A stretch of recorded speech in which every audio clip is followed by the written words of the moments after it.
Ramen is as complex as it is delicious, with its own unique culture and devotees. If you really want to eat ramen the supposedly proper way, then welcome to our second installment of our ramen series. This is Ramen 120, the etiquette of ramen.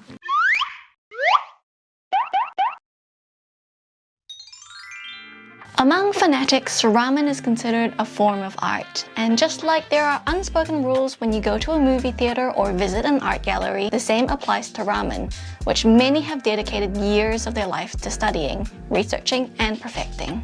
Logically speaking, there's no right way to eat a bowl of ramen, but in Japan, if you're a true ramen aficionado, a bona fide ramenist, if you really want to come off like you know what you're doing, or if you just want to maximize your ramen experience as outlined by the biggest voices in the ramen world, then we're here to break it down.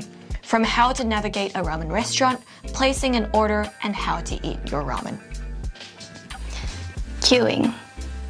If you're remotely a foodie, then you know that the ramen experience starts long before the first bite.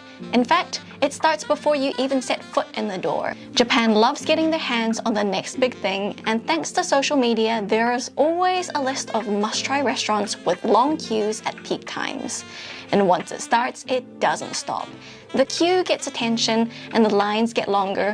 People start coming earlier until you can expect to queue up long before the store even opens. Ramen unsurprisingly falls victim to this curse. With the number of shops out there doing more to grab people's attention, there's a new ramen of the day every day. And with the sheer population of Japan, you can expect that if you know about a famous ramen shop, so will the locals. Expect a queue at some point.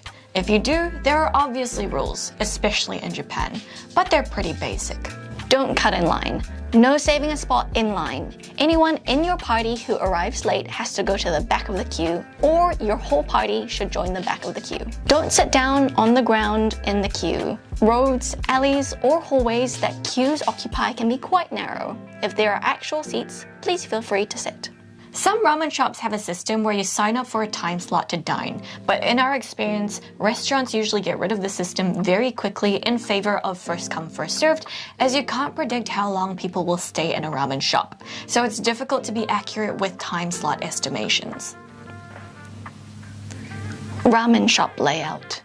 Obviously, each country has their own typical setup for restaurants, and this will influence how ramen restaurants will look in each country. So this section mostly refers to ramen shops in Japan. Really broadly speaking, ramen shops have three general setups. Counter seats where you're at a bar right at the kitchen, table seats, or a mix of both. This is mostly to do with the size of the shop, as counter seats allow dine-ins in smaller spaces. A lot of the time, ramen restaurants are open kitchen, which allows soupy bowls of ramen to be moved between the kitchen and the dining room very quickly. A lot of ramen restaurants have self-service water, condiments, or cutlery. These might be available at the counter or table within reach, or it might be at a communal table somewhere in the restaurant. Have a look around to see if this is the case, as it will depend from shop to shop. Ordering. Again, this is relevant mostly to Japan, as ramen restaurants overseas will typically conform to the systems of that country. You're expected to order one bowl of ramen per person, with the exception of young children. In Japan, there are usually two ways of ordering. The first is when a waiter comes around to your seat to take your order. If this is the case, the menu is often displayed on the walls, or there are menus at your table. Don't hesitate to ask for an English menu. Not every restaurant will have one, but it is worth checking. The second way you can order is much more common when it comes to ramen, and this is the ticket method. The ticket method is when tickets for the menu item you want is purchased at a vending machine, usually located right at the door. You can purchase tickets before you take a seat or even before you queue. This makes ramen very accessible, as language is often the largest barrier when it comes to ordering. Ticket machine.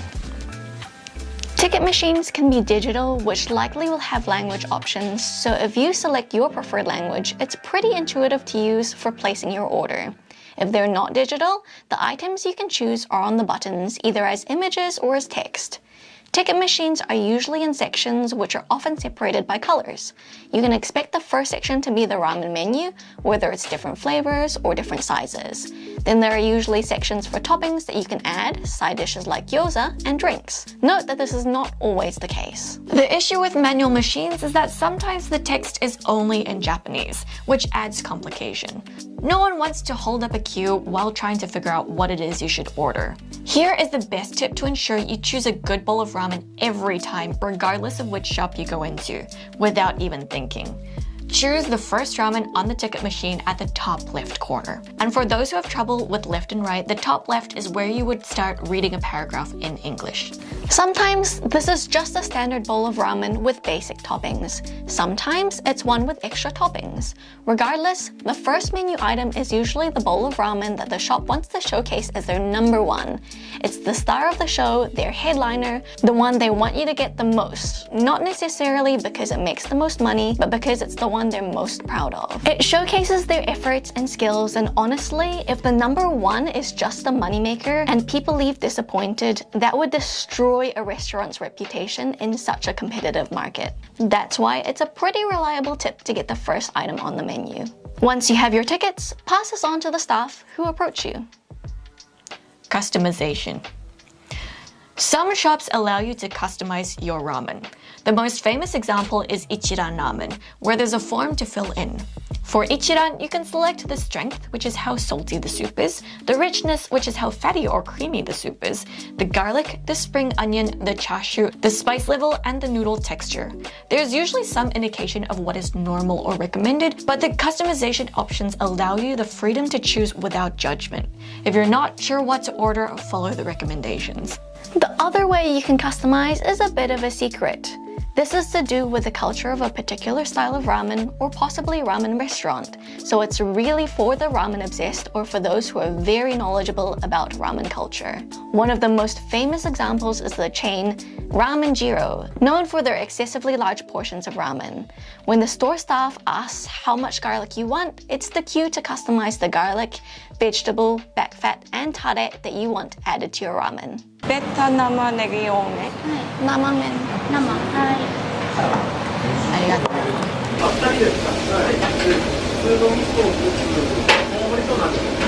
If you don't know about the culture and don't customize, then you won't be asked. You'll just get the standard bowl of ramen. If you want to know more, then subscribe to our channel as we continue this ramen series by getting into some of the ramen styles in Japan with secret menus and how to order them. Setting up. Once you've placed an order, get yourself a drink of water and a pair of chopsticks and familiarize yourself with the condiments on offer. It will only take a couple of minutes for your ramen to reach you. Before you eat, let's start with how to hold the utensils. And I'm not talking about the chopsticks. There are plenty of tutorials out there for that. I'm talking about the spoon. If you have a spoon that has a long handle like a ladle, then hold it like a normal spoon. However, if you have a chirirenge, or what people would refer to as a Chinese soup spoon, then there's a special way to hold it that not a lot of people know about, even a lot of the most avid ramen enthusiasts, and, to be honest, a lot of Asian people.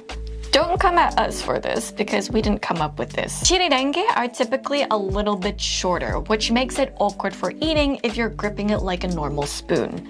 Note the divot. The appropriate way to grip the spoon is to place your index finger into the divot, which extends the reach of the spoon. It might look a bit strange, but it's very comfortable.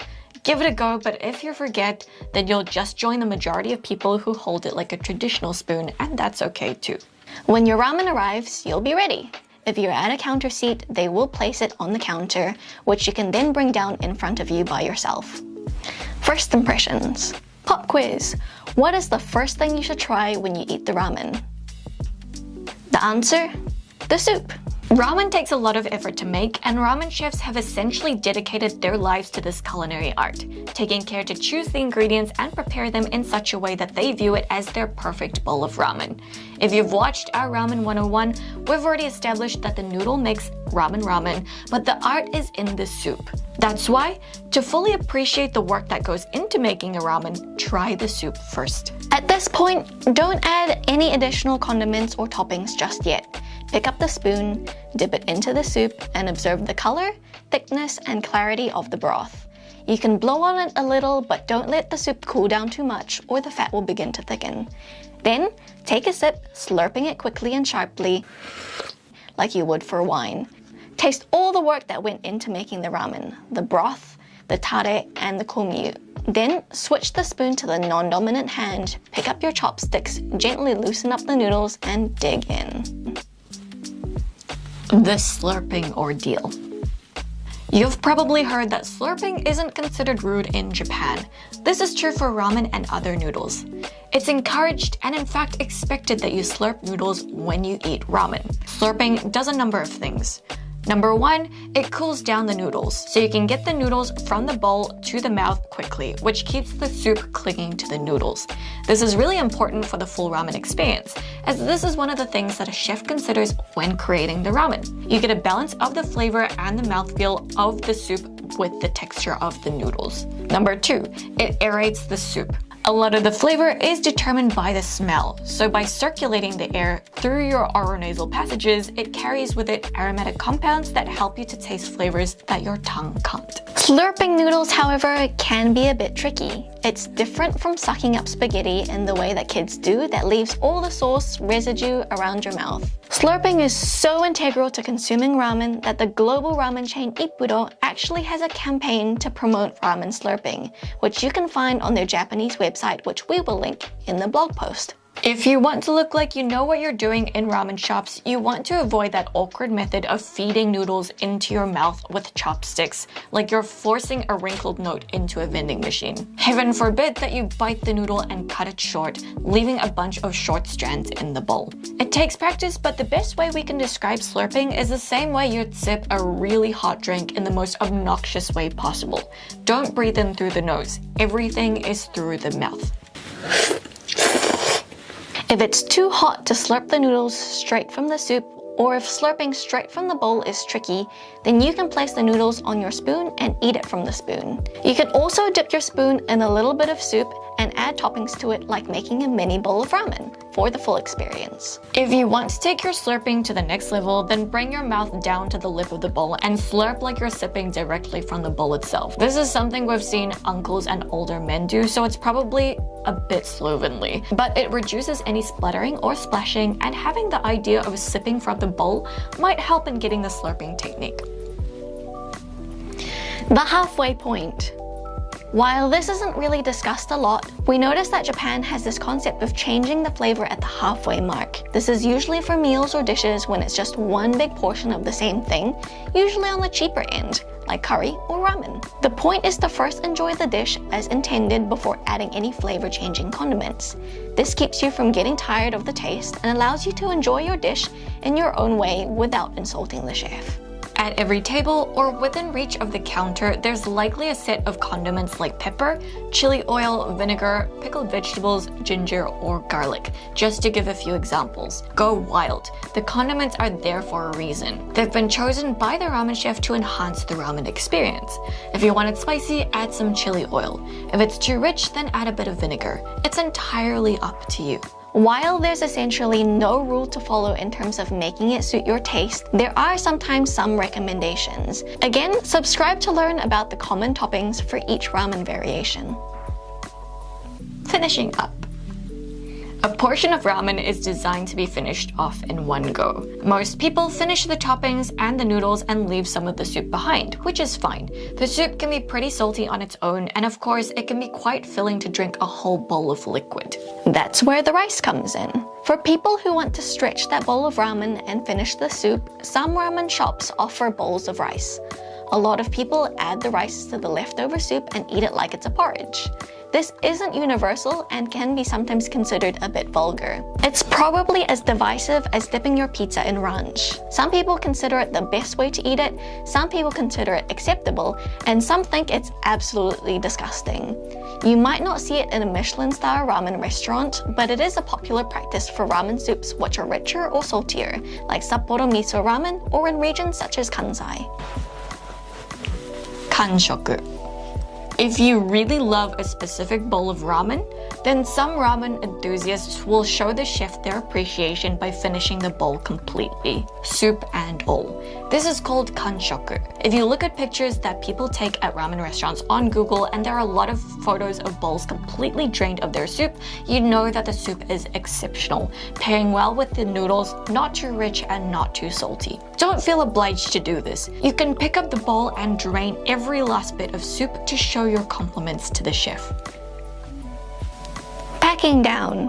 When you're done with your ramen, it's common courtesy to generally clean up after yourself. If you're at a counter seat, place your bowl back up onto the counter so that the kitchen staff can take it away easily.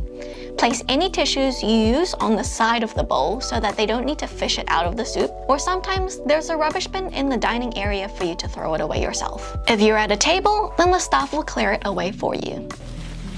And finally, knowing when to leave. We can't stress enough that while ramen is sometimes seen as a specialty dish overseas, where it can cost $15 to $25 for a single bowl, in Japan it's still mostly considered a fast food, and that should be recognized and respected, especially in shops with fewer seats or during peak hours. To keep the soup from getting cold and the noodles from getting soggy and bloated, ramen is meant to be eaten quickly. In fact, some people, including the ramen chef Hiramatsu of Tokyo restaurant Gantetsu, believe that the ramen should be eaten within the first 2 minutes of being prepared for the optimal experience. While even he recognizes that 2 minutes isn't always plausible, try not to take too much time taking photos of your ramen and checking your phone while you eat. If you can see that the shop is busy, don't linger over a cold beer. Do not do what we saw some tourists do in Tsuta back in 2019. At that point, Tsuta still had a Michelin star, but there were only about 8 to 10 counter seats in the whole restaurant. There was a couple sitting at the counter, each taking their time with a glass of wine like they were eating a degustation course. People are waiting, so be mindful of that. Finish your ramen, collect your thoughts, and if it's busy, make way for the next person. Conclusion. And that's it. All of this can be condensed into the following. Be courteous when queuing. If you aren't sure which ramen to order, get the first one on the menu or the ticket machine. Try the soup first. Try the ramen without condiments, then dress it up as you please. You don't have to finish the soup, but if you do, it shows that you really enjoyed your meal. Move on if it's busy. Did you learn anything? Was there anything that surprised you? Have you broken any of these rules? Let us know in the comments how you eat ramen and if you'll change it after watching this video. And if you want more short form content, then follow us on Instagram and TikTok as well. If you're thinking of going to Japan, we highly recommend getting a Japan Rail Pass for stress-free travel. Check out the description box below for our video guide on how to choose and use the best JR Pass for your travel style. By using our affiliate link, you help to support small creators like us to produce more content for you. Thanks for watching, and we'll see you in the next video. Bye!